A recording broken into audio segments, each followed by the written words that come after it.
అనంతపురం జిల్లా కళ్యాణదుర్గం పట్టణంలోని పార్వతీ నగర్ కు చెందిన గీతా ఆటోమొబైల్ షాప్ నిర్వాహకుడు మహేంద్ర ఇంటిలో దొంగలు పడ్డారు. అలాగే సీసీ కెమెరాల్లో రికార్డ్ అవుతున్నాయని చూసి కూడా బరితెగించారు. ఒక సాఫ్ట్వేర్ ఉద్యోగుల్లా ముసుగు వేసుకుని ప్రొఫెషనల్ అంతర్రాష్ట్ర దొంగలు చోరీ చేశారు. తలుపులను కిటికీలను పెద్ద కట్టర్లతో కట్ చేసి బెడ్రూమ్ కిటికీ ద్వారా ఇంట్లోకి దొంగలు చొరబడ్డారు. చొరబడే సమయంలో దొంగలకు కడ్డీలు గీసుకుని రక్త మరకలు ఆ బోర్డులకు కబ్బోర్డులకు అంటుకుంది. బీరువాల్లోని చీరలు చెల్లాచెదురుగా పడేసి అందులోని 8.50 లక్షల రూపాయల నగదుతో పాటు దాదాపుగా 4 తులాల బంగారాన్ని దుండగులు ఎత్తికెళ్లినట్లు బాధితులు వాపోతున్నారు. కుటుంబ సభ్యులందరూ బెలకుప్ప మండలం విరుపాపల్లికి దసరా వేడుకల్లో ఉండగా అదే అదును చూసి మాటు వేసి ఇంట్లోకి చొరబడి కొల్లగొట్టారు. సమాచారం అందుకున్న పట్టణ పోలీసులు క్రూజ్ టీం సంఘటనా స్థలానికి చేరుకుని దర్యాప్తు చేస్తున్నట్లు పోలీసులు తెలిపారు.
పండగ సందర్భంగా మా అన్న వాళ్ళందరూ వచ్చినారు హైదరాబాద్ నుంచి.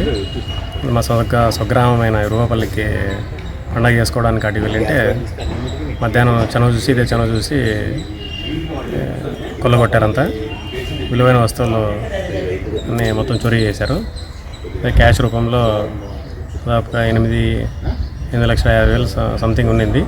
ఇంకా బంగారు ఉండింది. బంగారు కడియము చిన్న వస్తువులు ఉన్నాయి. 3 తులాలు 4 తులాల దాకా అన్నీ మొత్తం డ్యామేజ్ చేశారు మళ్ళీ ఇల్లంతా.